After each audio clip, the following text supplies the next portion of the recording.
Good morning. ये class 11 के lecture record कर रहे हैं, ठीक है। और ये 11th में क्या पढ़ा रहे थे? कैलकुलस पढ़ा रहे थे। कैलकुलस पढ़ा रहे थे, उसमें डिफरेंशिएशन पढ़ा दिया, इंटीग्रेशन स्टार्ट किया है। इंटीग्रेशन का बेसिक मतलब इससे पहले वाले लेक्चर में मैंने बता दिया था कि इंटीग्रेशन का बेसिक मतलब क्या होता है। आज क्या करना है अपने को? इंटीग्रेशन पे कुछ और क्वेश्चंस सॉल्व करना सीखेंगे। थोड़ा मुश्किल होता है इंटीग्रेशन, तो बेसिक फॉर्मूला तो याद रखना ही है, साथ में आप जो भी फॉर्मूलाज बताएंगे वो एकदम याद रख लेना, ठीक है। अच्छा, और क्या याद रखोगे? और ये जरूर याद रखना कि इंटीग्रेशन और डिफरेंशिएशन एक दूसरे के जस्ट ऑपोजिट प्रोसेस है। जैसे जब हमने tan x का डिफरेंशिएशन किया था, sec स्क्वायर x आया था क्या? sec स्क्वायर x का जब आप इंटीग्रेशन करोगे तो रिजल्ट क्या हो जाएगा? tan x आ जाएगा। कुछ फॉर्मूलाज होंगे जो आज मैं आपको बताऊंगा। सबसे पहले हम क्या करते हैं, इससे पहले वाले लेक्चर में हमने क्या देखा था? सबसे पहला फॉर्मूला क्या देखा था कि इस तरह का साइन जो होता है वो इंटीग्रेशन का है x to power n dx। अगर इसका इंटीग्रेशन करना होता है तो पहले क्या करते हैं? पावर में करते हैं 1 को प्लस, और जो भी प्लस 1 करने के बाद आता है उसको नीचे लाके डिनोमिनेटर से डिवाइड कर देते हैं, ठीक है। फिर इसमें मैंने आपको डिस्ट्रीब्यूटिव लॉ भी बता दिया था। जैसे मान लो ऐसा equation ax square plus root 2 x प्लस 3 रूट x, ठीक है। इन सब का अपने को इंटीग्रेशन करना है dx के रिस्पेक्ट में। अब डिस्ट्रीब्यूटिव लॉ क्या होता है? जैसे आप डिफरेंशिएशन में हर एक अलग अलग फंक्शन में डिस्ट्रीब्यूशन कर सकते थे, वैसा ही कुछ यहाँ पर भी किया जा सकता है। मतलब मैं इसको डिस्ट्रीब्यूटिव लॉ लगा के ऐसा लिख सकता हूँ, ax square dx plus integration root 2x dx plus integration 3 root x dx। इस तरह से लिख सकते हैं क्या? अब सबको अलग अलग से क्या कर दो? इंटीग्रेट कर दो। a कांस्टेंट था, बाहर निकाल दिया। x स्क्वायर dx का जब आप इंटीग्रेशन करोगे उस फॉर्मूले के हिसाब से ये हो जाएगा 2 + 1 है 3, तो x³ डिवाइडेड बाय 3 हो जाएगा, प्लस जो भी यहाँ पे कांस्टेंट हम भी ले लो, प्लस 4 dx। तो नेक्स्ट टर्म क्या हो जाएगा? इंटीग्रेशन 4 dx लास्ट टर्म होगा। इसका अगर इंटीग्रेशन करना है तो रूट 2 कांस्टेंट था, बाहर निकाल दिया। x dx का इंटीग्रेशन होता है x² divided by 2 plus 3 constant है, बाहर निकाल दिया रूट x। रूट x मतलब x का पावर कितना है? x का पावर हाफ है, हाफ में प्लस 1 और करोगे तो 3/2 हो जाएगा पावर। तो यहाँ पर ऐसा हो जाएगा x टू द पावर 3/2, और जो भी पावर था उसको नीचे लाके डिवाइड कर दो, तो 2 x to the power 3/2 upon 3 ऐसा लिख सकते हैं। 4 कांस्टेंट है, बाहर निकाल दिया। इंटीग्रेशन ऑफ dx क्या होता है? x होता है। अगर कुछ नहीं लिखा, इसको मैंने सॉल्व करना बताया था ना, इंटीग्रेशन dx में क्या कर सकते हैं? इसको x का पावर 0 मान सकते हैं। अगर x का पावर 0 है तो फॉर्मूला के अकॉर्डिंग 0 + 1 डिवाइडेड बाय 1 सॉल्व करने पे सिंपली x आ जाएगा। तो इससे पहले वाले लेक्चर में मैंने आपको इतना कुछ इंटीग्रेशन में बता दिया है। अब क्या करते हैं ना, कुछ और फॉर्मूलाज देखते हैं और उनका इंटीग्रेशन करना सीखते हैं। बेसिकली यहाँ पे थोड़ा बहुत मैथमेटिक्स आपको जानना पड़ेगा। ट्रिग्नोमेट्री के कुछ फॉर्मूलाज आपको याद रखने पड़ेंगे इंटीग्रेशन करने के लिए। देखते हैं कुछ फॉर्मूलाज को अपन याद रख सकते हैं। फॉर्मूलाज क्या क्या याद रख सकते हैं? पहले एसी ऑन कर लेते हैं। एसी बहुत जरूरी है। एसी। हाँ, क्या बोल रहे थे भाई साहब? मान लो कभी भी ऐसा मिल जाए integration of sin x dx। अब अगर यहाँ पर x का एंगल है तो यहाँ पर भी dx होना चाहिए। यहाँ पर x और यहाँ पे dy होगा तो इंटीग्रेशन नहीं कर पाओगे। इंटीग्रेशन sin x dx का वैल्यू हो जाएगा माइनस ऑफ cos x। जैसे अगर तुम्हें याद हो, cos x का जब डिफरेंशिएशन करते थे तो माइनस sin x आता था क्या? cos x का जब डिफरेंशिएशन करते तो माइनस sin x आता था ना, तो वैसे ही sin x dx का जब आप इंटीग्रेशन करोगे माइनस cos x आएगा। फिर अगर आपने cos x dx का इंटीग्रेशन किया होता तो आपको रिजल्ट मिलता प्लस sin x का डिफरेंशिएशन cos x आता था क्या? उल्टा चल रहा है। और क्या याद रखेंगे? sec square x dx का अगर इंटीग्रेशन करना होता तो रिजल्ट आता tan of x cosec square x dx का अगर cosec square x dx का अगर इंटीग्रेशन करना होता तो आता ये माइनस ऑफ cot x। और क्या याद रखना है, integration of e to power x, differentiation of e to power x होता था, तो इसका इंटीग्रेशन भी क्या हो जाएगा, e टू पावर x का हो जाएगा। ये कुछ बेसिक फार्मूलाज हैं जो हम क्या कर सकते हैं, याद कर सकते हैं। और कुछ फार्मूलाज हैं, अगर और कुछ फार्मूलाज होंगे जैसे जैसे जरूरत पड़ते जाएंगे मैं आपको बताता जाऊंगा, ठीक है। लेकिन हम ज्यादा फार्मूला के पीछे नहीं भागेंगे क्योंकि जितना आपने काम का है उतना ही जानना है।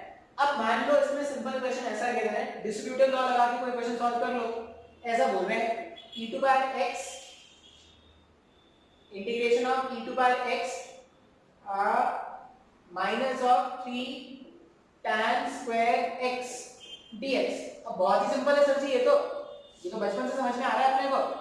Integration e to power x dx पहला टर्म हो जाएगा माइनस में 3 tan स्क्वायर x dx। लिख सकते हैं क्या ऐसा, मैंने कुछ नहीं किया, बस ये फॉर्मूला याद रखना है। और ये डिस्ट्रीब्यूटिव लॉ पहले डिफरेंशिएशन में भी बहुत आसान था, यहाँ पर भी बहुत आसान है।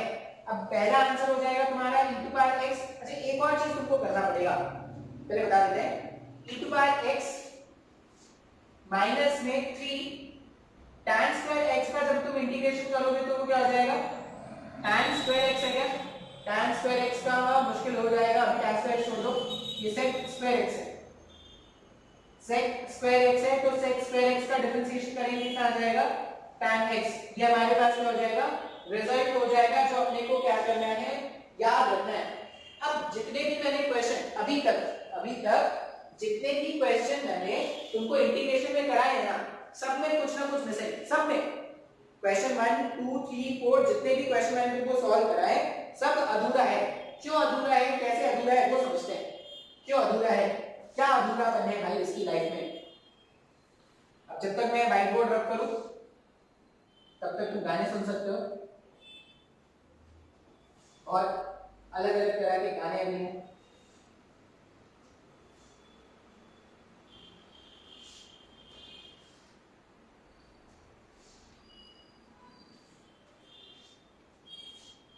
ऐसा है, पता नहीं शायद तुम्हें शेड्यूल मिला है या नहीं, इस संडे को वेक्टर में टेस्ट होगा, अगले संडे को शायद कैलकुलस में टेस्ट होगा, फिर उसके अगले संडे को शायद काइनेमेटिक्स में टेस्ट होगा। तो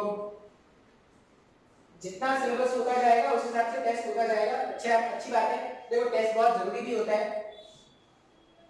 टेस्ट बहुत जरूरी है, टेस्ट अगर नहीं दोगे तो गायब हो जाओगे। अच्छा मान लो ये एक्सप्रेशन ऐसा गिवन था, y इक्वल्स टू, अच्छा एक्सप्रेशन ले लेते हैं, क्या ले लेते हैं,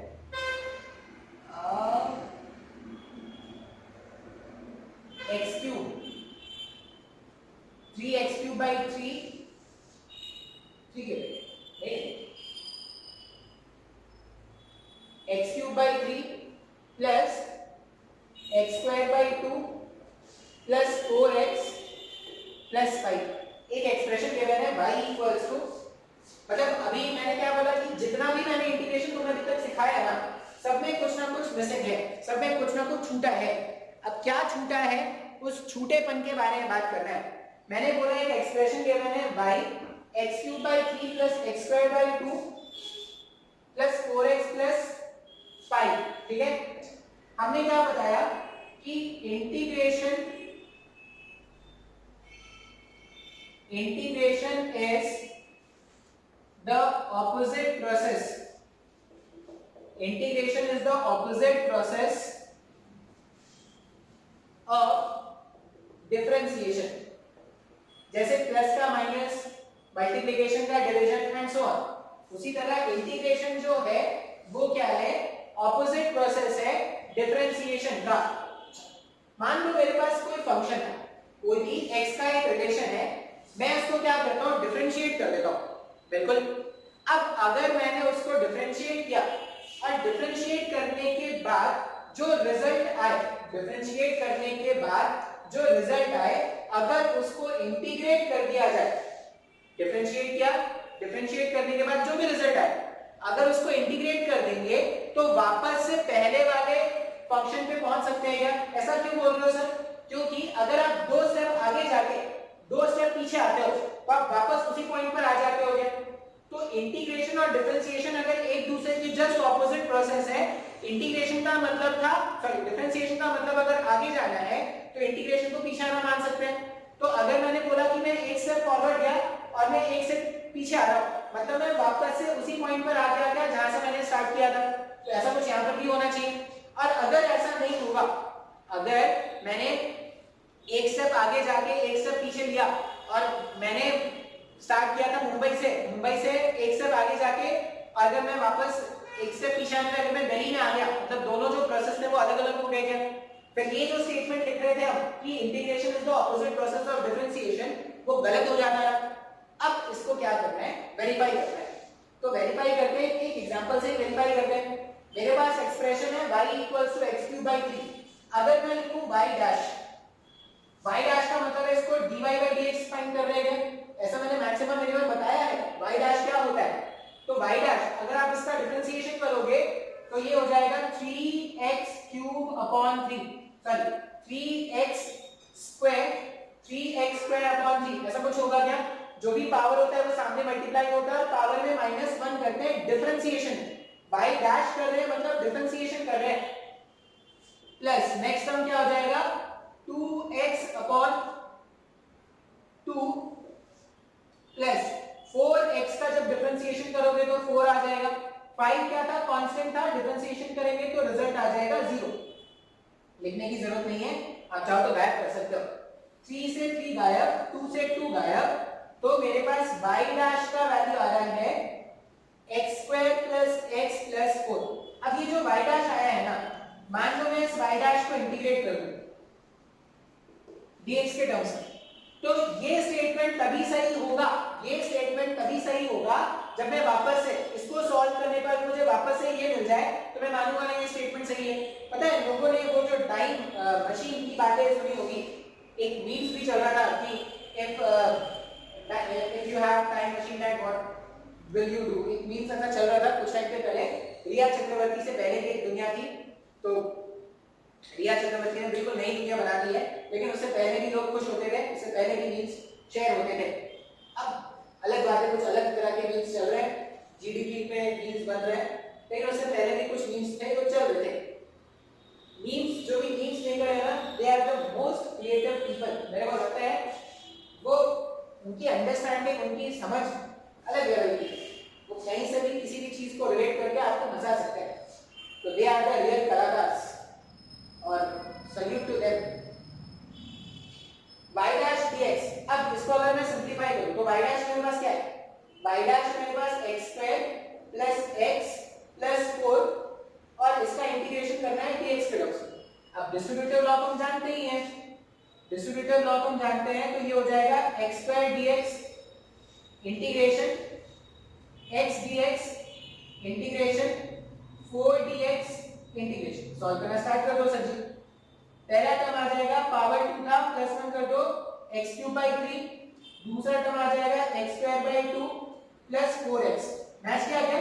देखो यहां पर इसको सॉल्व करने के बाद जो आया है भाई, और जो क्वेश्चन में y गिवन था, मैच किया क्या? सर नहीं मैच किया सर। स्टार्टिंग वाले टर्म को मैच करने से ये 5 नहीं दिखा सर जी, 5 को छोड़ के बाकी सब मैच कर गया सर। यहां पर अगर आप ध्यान से देखोगे तो तुम्हारे पास स्टार्टिंग वाले जितने भी टर्म थे ना, जो x कंटेनिंग टर्म थे वो तो वापस मिल जा रहा है, लेकिन कौन से टर्म मिल रहा है क्या? नहीं। इसका मतलब क्या हो गया कि जब मैं डिफरेंशिएट कर रहा था तो वो कांस्टेंट टर्म क्या हो जाता था? गायब हो जाता था। अब तुम 5 लिखो, 6 लिखो, 7 लिखो, 1000 लिखो, कुछ भी लिख दो, वहां पे 5 के प्लेस में कुछ भी लिखोगे वो क्या हो जाएगा? कांस्टेंट है, वो डिफरेंशिएशन करने के बाद वो 0 हो जाएगा। अब एक बार जब वो 0 हो गया, जब तुम वापस से रिवाइव करने की कोशिश करोगे तो तुम्हें मिलेगा क्या? नहीं। बात समझ में आ रहा है क्या? अब ये तो गलत हो जाएगा। अगर ये स्टेटमेंट सही है, ये स्टेटमेंट सही है भाई, ये स्टेटमेंट बिल्कुल सही है, साक्षात सही है। क्यों सही है? क्योंकि इंटीग्रेशन और डिफरेंशिएशन एक दूसरे के ऑपोजिट प्रोसेस है। ये हमने बाकी फंक्शंस में देखा है। अगर बाकी फंक्शंस में ये सही हो रहा है तो यहां पर भी सही होना चाहिए ना। अब यहां पर ये सही हो जाएगा कैसे? यहाँ पर ये सही हो जाएगा कैसे, अगर इंटीग्रेशन करने के बाद मैं अपने मन से कांस्टेंट लगा दूं, अपने मन से। अब ये कांस्टेंट का वैल्यू रैंडम कुछ भी हो सकता है, कांस्टेंट है लेकिन कांस्टेंट का वैल्यू रैंडम कुछ भी हो सकता है। जैसे यहाँ पे 5 था तो यहाँ पे 5 होगा, 4 होता तो 4 होगा। बात समझ में आ रहा है क्या? सर मेरे को नहीं समझ रहा है। मैं क्या बोल रहा हूँ कि आप क्या करोगे, इंटीग्रेशन जो है वो डिफरेंशिएशन का जस्ट ऑपोजिट प्रोसेस है। बिल्कुल मैंने एक एग्जांपल आपको लेके बताया। अब इस एग्जांपल में अगर देखोगे तो पहले डिफरेंशिएट किया, फिर जो भी रिजल्ट आ रहा है उसको वापस से इंटीग्रेट करके मेरी चाहत थी कि वही इक्वेशन मुझे वापस से मिल जाए जहां से मैंने स्टार्ट किया था। अब सब कुछ सही चल रहा था, बस एक कांस्टेंट वाला टर्म गायब हो जाता है। जब भी मैं डिफरेंशिएशन करूंगा तो कांस्टेंट वाले टर्म का डिफरेंशिएशन 0 हो गया, तो बाकी सारे टर्म्स रिवाइव हो जा रहे हैं, लेकिन वो जो कांस्टेंट वाला टर्म है वो रिवाइव नहीं हो पा रहा है। अब जब भी ये कांस्टेंट वाला टर्म रिवाइव नहीं हो पा रहा है, इसीलिए हम क्या करेंगे, जब भी इंटीग्रेशन करेंगे ना, तुम sin x का इंटीग्रेशन करो, सिंपल सा sin x का इंटीग्रेशन, तो तुम क्या लिखोगे, sin x का इंटीग्रेशन है माइनस cos x। तो स्टार्टिंग में प्रॉब्लम होता है, sin x का डिफरेंशिएशन था plus cos x, sin x का इंटीग्रेशन है माइनस cos x। अब जो भी तुम्हारे पास फंक्शन गिवन है, रैंडम फंक्शन जो भी गिवन है, तुम जब भी उसका इंटीग्रेशन कर लोगे ना, तो इंटीग्रेशन करने के बाद अपने मन से एक कांस्टेंट ऐड कर देना। कोई भी क्वेश्चन, मतलब आज से पहले तक तुमको इंटीग्रेशन, इससे पहले वाले लेक्चर में भी तुम इंटीग्रेशन के कुछ क्वेश्चन सॉल्व किए थे, उसमें भी हमने क्या किया था, जब भी इंटीग्रेशन कंप्लीट हो जाए तुम आंसर के साथ प्लस ही लिख देना बस। ये C स्टैंड्स फॉर कांस्टेंट है, अपने इमेजिनेशन में मत बनाना कि C stands for something else. C stands for constant. क्या करना है सर जी, क्या करना है? अगर ये समझ में आया तो बहुत अच्छी बात है, नहीं समझ में आया है तो क्या याद रख लेंगे, याद रख लेंगे कि जिस तरह से खाना बनाने के बाद उसको थाली में रख के ही खाया जाता है, उसी तरह इंटीग्रेशन करने के बाद उसमें प्लस C जोड़ना अनिवार्य है। ठीक है, ऐसा नहीं सोचेंगे कि जैसे जब कोई तैयार होता है, एकदम मस्त तैयार होता है, फाइनल काम को क्या करता है, आईने में जाकर खुद को देखता है। तो ये फाइनल काम है, आईने में जाकर खुद को देखना। ठीक है, मतलब चेक करना कि कुछ सही है, गलत है, क्या है, ज्यादा हो गया, कम हो गया, क्या हो गया, ऐसा कुछ देखता है ना, तो वही काम है कांस्टेंट। वो कांस्टेंट क्या करेगा, ऐसे सारे टर्म्स जो गायब हो जा रहे थे डिफरेंशिएशन में, उसको संभाल लेगा। क्लियर है, बात समझ में आया क्या? तो याद क्या रखना है, जब भी तुमने इंटीग्रेशन कर लिया, इंटीग्रेशन करने के बाद एंड रिजल्ट में क्या कर देना, एक प्लस C कांस्टेंट ऐड कर देना। ठीक है, स्क्रीन पॉज करते हैं, इतना नोट करो। एक बेसिक मतलब हमें इंटीग्रेशन का आ गया है, बेसिक फॉर्मूलाज याद रखेंगे, डिस्ट्रीब्यूटिव लॉ में सिंपल से प्रॉब्लम सॉल्व कर लेंगे। अपने को सीखना है substitution method, integration by substitution method, integration by substitution method. थोड़ा मुश्किल हो जाएगा सीखना, थोड़ा मुश्किल होता है जनरली, जो मैथ्स वाले स्टूडेंट नहीं होते उनको थोड़ा मुश्किल होता है, लेकिन प्रैक्टिस से आप क्या कर सकते हो, उसको सीख सकते हो। अब सब्स्टिट्यूशन मेथड के क्वेश्चन अगर मैं बोलूं, मान लो मेरे को ये सॉल्व करना है, जैसे वहां पे चेन रूल वाले क्वेश्चन थे ना, चेन रूल वाले क्वेश्चन में क्या करते थे, जो भी क्वेश्चन को मुश्किल बनाता था डिफरेंशिएशन में, जो भी क्वेश्चन को मुश्किल बनाता था उसके रिस्पेक्ट में डिफरेंशिएट कर देते थे। ऐसा कुछ करते थे क्या? सब्स्टिट्यूशन रूल भी कुछ वैसा ही है। ठीक है, तुम्हें एक वैल्यू सब्स्टिट्यूट करना पड़ेगा, जैसे 11th player 12th player cricket में होता है ना, सब्स्टिट्यूट्स होते हैं। मान लो क्वेश्चन ऐसा है, इंटीग्रेशन ऑफ sin 2 थीटा, ये क्वेश्चन है, d थीटा के टर्म्स में इसका इंटीग्रेशन करना है। अब तुम बोलोगे कि सर यहां पर अगर ये अंडर 2 थीटा नहीं होता, अगर सिर्फ थीटा होता, sin थीटा d थीटा, इसका इंटीग्रेशन आता है sir, sin theta d theta का इंटीग्रेशन क्या है, माइनस ऑफ cos थीटा। ठीक है, मतलब ये 2 थीटा जो है वही काम बिगाड़ रहा है सर, ये जो 2 थीटा है वही काम बिगाड़ रहा है। अगर 2 थीटा नहीं होके सिर्फ थीटा होता, सिर्फ x होता, सिर्फ y होता, तो काम बहुत ही आसान है। इसका मतलब काम आसान बनाने के लिए अपने को क्या करना पड़ेगा, 2 थीटा को सब्स्टिट्यूट करना पड़ेगा। तो ऐसा मान लेते हैं कि let 2 theta equals to t, ऐसा मान लेते हैं अपने मन से। चेन रूल में तो यही करते ना, जो भी क्वेश्चन को मुश्किल बना रहा था उसको कुछ कुछ अज्यूम कर लेते हैं। यहाँ पे 2 थीटा क्वेश्चन को मुश्किल बना रहा है, तो 2 थीटा को क्या कर लेते हैं, t मान लेते हैं 2 थीटा को। अब अगर 2 थीटा का वैल्यू t है, तो ये जो क्वेश्चन है वो कुछ ऐसा दिख रहा है क्या, sin t d थीटा। अब ये नहीं सॉल्व हो सकता, यहाँ पर t है तो यहाँ पर dt होना चाहिए, तभी आप यहाँ पर ऐसा थोड़ी sin t d थीटा का रिजल्ट तुम लिख दोगे माइनस ऑफ cos t, गलत है भाई। जो यहाँ पर होगा उसी के टर्म्स में आप इंटीग्रेशन कर सकते हो। यहाँ पर t है, यहाँ पर d थीटा, आगे सॉल्व नहीं हो सकता, मतलब मेरे को d थीटा को एलिमिनेट करना पड़ेगा, जैसा चेन रूल में कर रहे थे, जैसा चेन रूल में कर रहे थे बिल्कुल वैसे ही करेंगे। अब d थीटा को कैसे एलिमिनेट करेंगे, तो यहाँ पे ध्यान से इसको, इस वाले टर्म को अगर ध्यान से देखोगे, मैं दोनों तरफ अगर डिफरेंशिएट कर दूं, दोनों तरफ किसके रिस्पेक्ट में, दोनों तरफ डिफरेंशिएट कर देते हैं,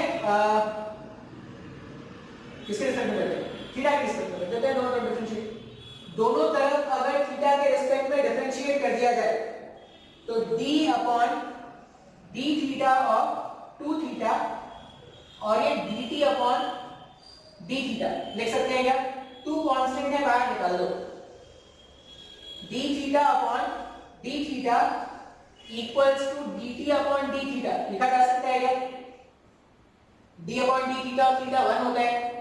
इसका मतलब in place of d theta के प्लेस में dt अपॉन 2 लिख सकते हैं क्या। अब जैसे ही ये d थीटा को मैं यहाँ पे सब्स्टिट्यूट करूंगा ना, तो देखो क्वेश्चन अब ऐसा दिखना स्टार्ट हो जाएगा, sin t d थीटा के प्लेस में क्या लिख देंगे, dt अपॉन 2 लिख सकते हैं क्या ऐसा। ये 1/2 तो कांस्टेंट है, इंटीग्रेशन से बाहर निकाल दो, इंटीग्रेशन के अंदर आ रहा है sin t dt। सर ये तो जानते हैं सॉल्व करना, ये तो अभी आपने बोला था, याद कर लो भाई इस चीज को, sin t dt ये sin x dx के जैसा है क्या, sin x dx का इंटीग्रेशन क्या है, माइनस cos x। इसका मतलब इसको जब मैं सॉल्व कर लूंगा तो आंसर ही हो जाएगा क्या, half minus of cos t। अब t तो मेरा माना हुआ वेरिएबल है, मैंने यहाँ पे t माना, 2 थीटा को t माना, कोई z मान लेता, कोई अपना नाम मान लेता, कोई मान लेता मोदी जी, तो आंसर क्या आता, minus of cos Modi ji, ऐसा आंसर आता क्या। तो मतलब जिस रिस्पेक्ट में क्वेश्चन गिवन है आंसर भी तो उसी के रिस्पेक्ट में होना चाहिए, तो वहां से सॉल्व करने के बाद आपको t एलिमिनेट करना पड़ेगा, तो t जब आप एलिमिनेट करोगे तो आंसर क्या आ जाएगा, माइनस में हाफ cos t का मतलब 2 थीटा का क्या, ये आंसर है।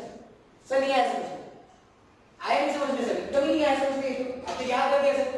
अरे जैसा चेन रूल हमने स्टार्ट किया था, चेन रूल में क्या बोलते थे कि जो क्वेश्चन को मुश्किल बना रहा है उसको कुछ मान लो, ऐसे ही तो हमने वहां पर भी स्टार्ट किया था। तो यहाँ पर भी सब्स्टिट्यूशन मेथड में भी आप ये देखो कि क्वेश्चन को मुश्किल कौन बना रहा है, तो इस वाले क्वेश्चन में ये जो 2 थीटा है, 2 थीटा नहीं होके अगर सिर्फ थीटा होता, सिर्फ t होता, सिर्फ y होता, सिर्फ z होता, तो काम आसान हो जाता है क्या।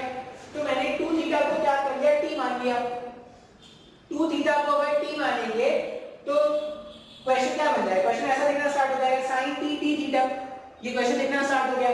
अब sin t d थीटा का अपने को इंटीग्रेशन करना है, अलाउड ही नहीं है भाई, कर ही नहीं सकते, यहाँ पर t यहाँ पर थीटा कर ही नहीं सकते। कब कर पाएंगे इंटीग्रेशन, जब जैसा वेरिएबल यहाँ पर है वैसा ही वेरिएबल यहाँ पर आ जाए, तब इंटीग्रेशन कर पाएंगे।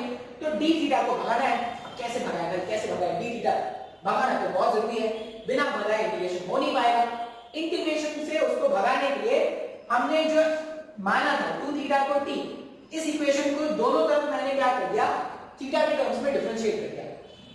तो 2 थीटा का डिफरेंशिएशन करेंगे, 2 कांस्टेंट बाहर, d थीटा अपॉन dt ये 1 हो जाएगा, dt अपॉन d तक t का differentiation with respect to theta, ये dt अपॉन d थीटा लिखेंगे क्या। तो अगर मुझे dt d थीटा का वैल्यू चाहिए, सॉरी d थीटा को इधर भेज दो, तो d theta can be written as dt upon 2। तो जहां पर भी क्वेश्चन में d थीटा था वहां पर dt अपॉन 2 का वैल्यू मैंने सब्स्टिट्यूट कर दिया। अब dt अपॉन 2 का वैल्यू जब सब्स्टिट्यूट करेंगे तो इंटीग्रेशन के अंदर क्या है, 1/2 कांस्टेंट का बाहर निकाल दो, इंटीग्रेशन के अंदर sin t dt। अरे सर ये तो बचपन से पढ़ते आ रहे हैं, sin t dt का इंटीग्रेशन बचपन में 2 दिन पहले से पढ़ते आ रहे हैं, sin t dt का इंटीग्रेशन जो है माइनस cos t है, तो माइनस cos t रख दिया। अब t तो मेरा माना वेरिएबल था, t तो हमने माना था, किसी की मर्जी होती कि वो x मानना चाहता है तो उसका आंसर माइनस cos x आता। अब जितने लोग उतने अलग वेरिएबल उतना अलग अलग आंसर, ऐसा होगा क्या, नहीं। t जो मेरा माना वेरिएबल है उसको को एलिमिनेट करना पड़ेगा जिससे तुमने माना था। तो t का मतलब cos 2 थीटा है, अगर 2 थीटा है तो माइनस ऑफ cos t को मैं आंसर में क्या लिख दूंगा, माइनस ऑफ cos 2 थीटा। समझ में आया क्या?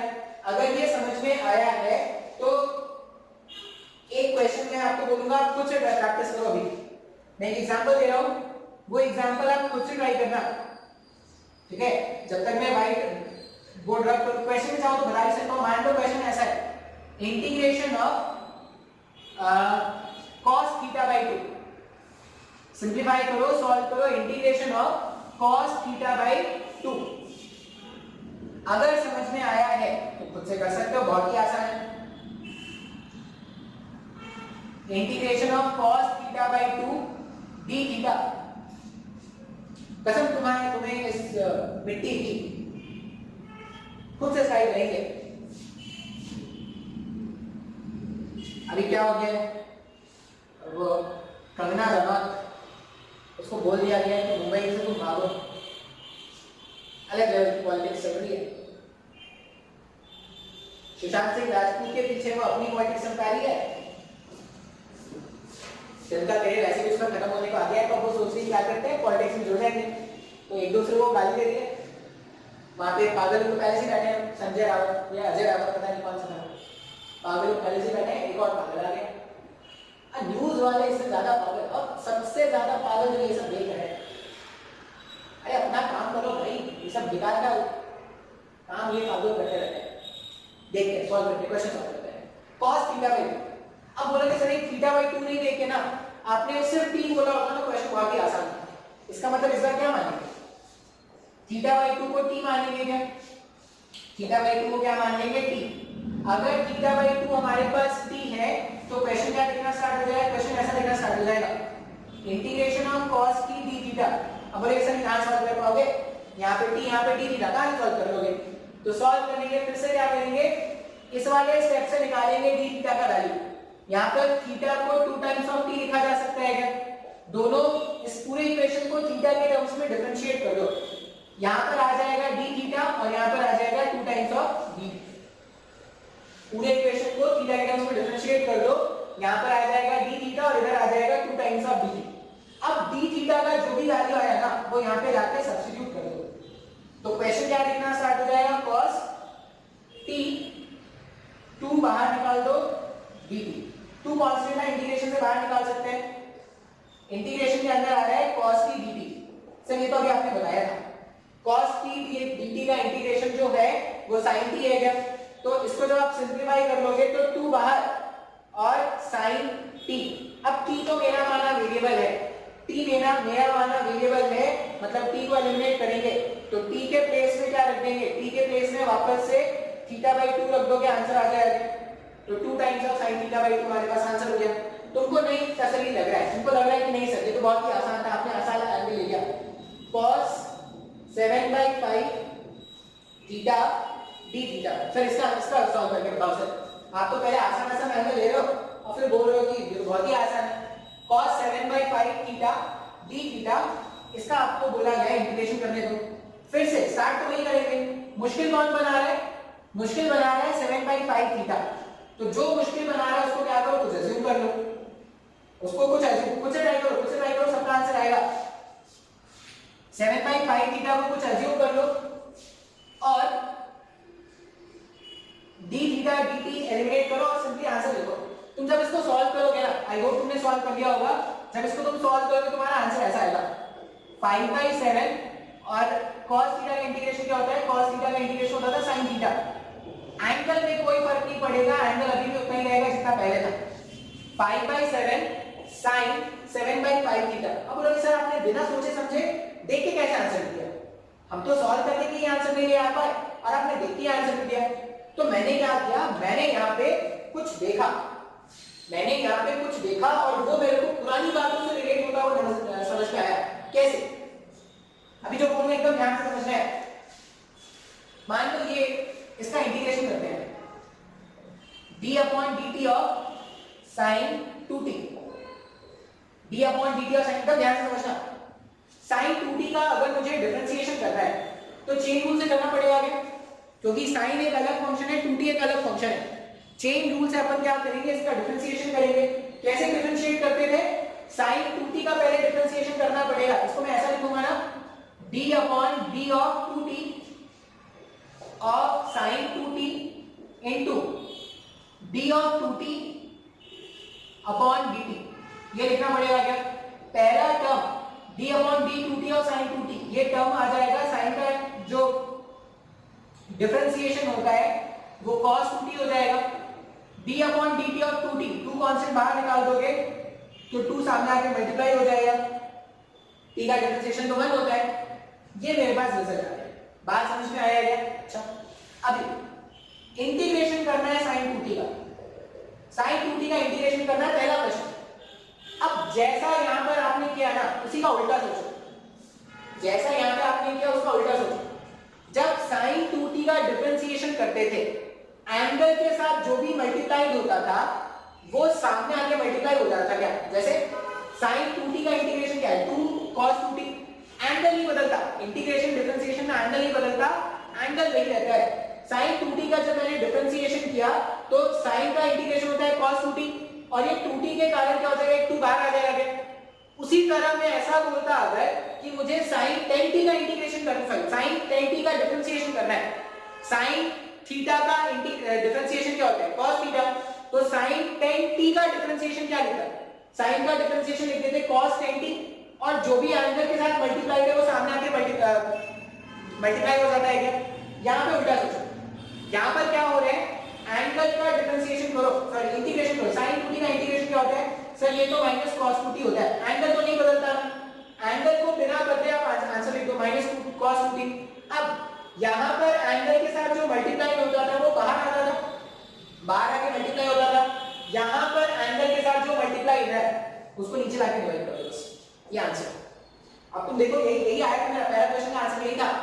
फिर ये वाला क्वेश्चन जो मैंने सॉल्व किया यहां पर, इसका आंसर देखो, cos of 7 pi by theta d theta, angle नहीं बदलता भाई साहब। cos का जब अपन इंटीग्रेशन करते हैं, cos का इंटीग्रेशन क्या लिखते हैं, sin लिखते हैं प्लस में, तो sin 7 by pi theta, angle को बिना चेंज किए मैंने ये रिजल्ट लिख दिया। अब जो भी थीटा के साथ मल्टीप्लाइड है उसे डिवाइड करना है क्या, उसको डिवाइड कर दो, तो डिवाइड करोगे तो 7 नीचे 5 ऊपर चला गया क्या, तो 5 by 7 7 7 5 by थीटा। मान लो, आई होप ये समझ में आ गया है, आई होप ये तुमको समझ में आ गया है।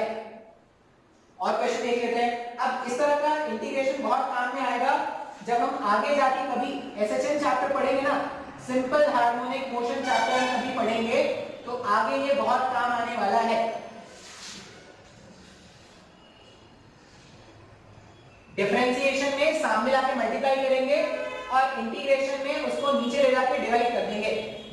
जैसे मान लो क्वेश्चन ये बोला गया है, क्वेश्चन बोला गया है integration of a sin 2 omega t plus 5, नहीं पहले डिफरेंशिएशन करते हैं, पहले differentiation d upon dx of a sin 2 omega t plus 5। a क्या है, कांस्टेंट है, ये जो कैपिटल है कांस्टेंट है, बाहर निकाल देंगे क्या, कैपिटल A जब आप बाहर निकालोगे, चेन रूल से इसका डिफरेंशिएशन करोगे, साइन को ये कॉम्प्लिकेट बना रहा है, तो पहले इसके रिस्पेक्ट में जब आप डिफरेंशिएशन करोगे, इसके रिस्पेक्ट में डिफरेंशिएशन करोगे तो साइन का डिफरेंशिएशन क्या हो जाता है, cos 2 omega t plus 5 plus में, फिर ये 2 ओमेगा t प्लस 5 का डिफरेंशिएशन करेंगे ना, तो 2 ओमेगा t प्लस 5 का डिफरेंशिएशन चेन रूल से करें भाई, कर देते हैं, तो फिर आगे लोग गायब हो जाएंगे। एक कांस्टेंट का बाहर निकाल दिया, मेरे पास क्या बच रहा है, ये हॉर्न वालों को समझ में नहीं आता, नहीं समझ में आएगा ना, भगा दो इनको नोट से। एक कांस्टेंट बाहर था, निकाल दिया, d अपॉन dx और sin 2 ओमेगा t प्लस 5, मुझे ये सॉल्व करना है, चेन रूल लगाना पड़ेगा। चेन रूल के हिसाब से d और जो कॉम्प्लिकेटेड बना रहा था, कौन कॉम्प्लिकेटेड बना रहा है, तो 2 ओमेगा t प्लस 5 कॉम्प्लिकेटेड बना रहा है sin of 2 omega t plus 5 को। फिर जिसका डिफरेंशिएशन हो चुका है या जिसके रिस्पेक्ट में डिफरेंशिएशन हो चुका था उसको ऊपर ले आओ और dt, सॉरी यहाँ पे t है, यहाँ पर भी t है, ऐसे सॉल्व करना है। अब इसको जब आप सिंपलीफाई करोगे तो ये टर्म देखो, साइन ओमेगा टी ये 2 ओमेगा टी प्लस 5 को अगर मैं z मान लेता तो d upon dz of sin z है ना, d upon dz of sin z क्या हो जाएगा a times of cos z, तो cos z के प्लेस पे लिख देंगे 2 ओमेगा टी प्लस 5 और नेक्स्ट अब 2 ओमेगा टी प्लस 5 का जब आप डिफरेंशिएशन करोगे तो 5 कांस्टेंट था, डिफरेंशिएशन 0 हो जाएगा, 2 ओमेगा सामने जाके मल्टीप्लाई हो जाएगा क्या, तो यहाँ पे रिजल्ट क्या हो जाएगा 2a ओमेगा, ये मेरे पास डिफरेंशिएशन का रिजल्ट है। सर मेरे को कुछ भी नहीं समझ में आया, नहीं समझ में आया है बेसिक लेक्चर्स देखो, वापस से जाएंगे बेसिक लेक्चर्स देखेंगे, जब तक बेसिक लेक्चर्स नहीं आएंगे, जब तक डिफरेंशिएशन नहीं आएगा तब तक इंटीग्रेशन नहीं आ सकता। ये तो हो गया भाई डिफरेंशिएशन, चेन रूल लगाया, डिफरेंशिएशन किया, अब करना है इंटीग्रेशन। अब क्या करेंगे, अब करेंगे इंटीग्रेशन। इंटीग्रेशन के यहां पे लगाएंगे सब्स्टिट्यूशन मेथड, इंटीग्रेशन के यहां पे क्या लगाएंगे सब्स्टिट्यूशन मेथड, ये क्वेश्चन है यहां पे, और ये dt। अब 2 ओमेगा t प्लस 5, यही तो क्वेश्चन को मुश्किल बना रहा है, तो 2 ओमेगा t प्लस 5 को मान लो z, तो क्वेश्चन क्या हो जाएगा, एक कांस्टेंट था बाहर निकाल दिया, sin z dt, सॉल्व तो नहीं कर पाएंगे ना, सॉल्व करने के लिए अपने को dt को भागना पड़ेगा, dt कैसे भागेंगे, तो यहां से भागेंगे सर जी, पूरे इक्वेशन को क्या कर दो, डिफरेंशिएट कर दो t के रिस्पेक्ट में, तो यहां पर हो जाएगा 2 ओमेगा 5 कांस्टेंट था उसका डिफरेंशिएशन 0 हो जाएगा, और यहां पर हो जाएगा dz अपॉन dt, तो dt को इधर लाके देख सकते हैं, इसका मतलब dt के प्लेस में dz अपॉन 2 ओमेगा रख सकते हैं क्या, सर बहुत जल्दी जल्दी ले जा रहे हो सर, कुछ भी नहीं पता चल रहा। अरे जो काम आपको इंटीग्रेशन में सिखाया है वही काम कर रहे हैं बार बार, एक क्वेश्चन में जो कंसेप्ट सीखा है उसी को बार बार सारे क्वेश्चन में अप्लाई करना है।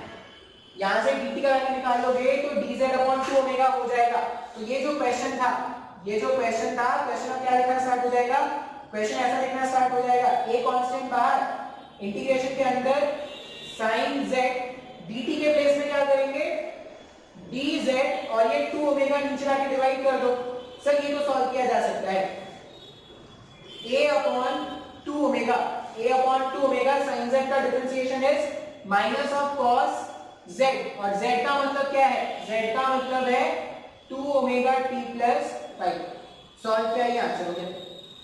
सर मेरे को अभी भी नहीं समझ में आया सर, सब्स्टिट्यूशन मेथड में क्या करना है, जो क्वेश्चन को मुश्किल बना रहा है उसको कुछ मान लो, फिर धीरे धीरे आप देखो कि जहां पे भी कॉम्प्लिकेशन हो रहा है उसके हिसाब से अपन क्या करेंगे, सिंप्लीफिकेशन करते रहेंगे। अब चाहो ना तो आप उसको बिना सोचे समझे जो बेसिक ट्रिक मैंने बताया उसे सॉल्व कर सकते हो। जब इसका डिफरेंशिएशन कर रहे थे, एक कांस्टेंट बाहर निकालते थे, साइन का डिफरेंशिएशन, एंगल तो बदलना नहीं है, साइन का जब आप इंटीग्रेशन करोगे तो क्या हो जाएगा माइनस कॉस, तो बिना सोचे समझे मैंने माइनस कॉस लिख दिया, बिना एंगल में चेंज लाए। अब क्या करना होता है, ये 2 ओमेगा t प्लस 5 जब डिफरेंशिएशन करते थे तो ये 2 ओमेगा t के साथ जो भी मल्टीप्लाई होता था 2 ओमेगा वो सामने आके मल्टीप्लाई हो जाता था। यहां पे क्या करना है, t के साथ जो भी मल्टीप्लाई हो रहा है वो सामने लाके डिवाइड कर देना। अच्छा लेकिन ये सिर्फ सिंपल फंक्शन, जैसे 2 ओमेगा t प्लस 5 अगर सिंपल फंक्शन है उसी के लिए डालेंगे। अगर ये ऐसा होता ना 2 omega t plus 3t square plus 5, तब यहां पे ये आप शॉर्ट ट्रिक में लगा सकते थे। ये जो शॉर्ट ट्रिक में लगा रहा हूं ना वो सिंपल ऐसा होता ना, जैसे अपने फिजिक्स में ऐसा ही आता है 2 ओमेगा t प्लस 5, जब ऐसे सिंपल क्वेश्चन आएंगे तब शॉर्ट ट्रिक लगा सकते हैं। और अगर तुमको लग रहा है कि नहीं सर शॉर्ट ट्रिक यहां पे काम नहीं करेगा तो बेसिक सब्स्टिट्यूशन से करो। सब्स्टिट्यूशन टाइम लगेगा समझने में, सब्स्टिट्यूशन ऐसा नहीं है कि तुमने सोचा और तुम सॉल्व कर लोगे, लेकिन आई होप तुम बेसिक सब्स्टिट्यूशन के क्वेश्चन सॉल्व कर सकते हो। क्या करना है सर जी, बहुत ही आसान है ना, जो क्वेश्चन को मुश्किल बना रहा है उसको कुछ मान लो, जैसा चेन रूल में आपने लगाया था वैसा ही कुछ आपको यहाँ पे भी करना है। अब तो बोले सर मेरे को तो चेन रूल नहीं समझ में आया सर, तो मेरे को ये कहां से आएगा, मैंने पहले भी बोला था अगर तुमको डिफरेंशिएशन नहीं आएगा तो तुमसे इंटीग्रेशन नहीं हो पाएगा। तो इंटीग्रेशन सीखने के लिए पहले डिफरेंशिएशन सीखो, एक बार डिफरेंशिएशन करना आ जाएगा तो इंटीग्रेशन करना भी आ जाएगा। इतना ही रहने देते हैं, एक और लेक्चर लेंगे अभी इंटीग्रेशन में, ठीक है। थोड़ा मुश्किल है लेकिन इसको आसान बनाने की कोशिश करेंगे। इतना ही रहने देते हैं आज।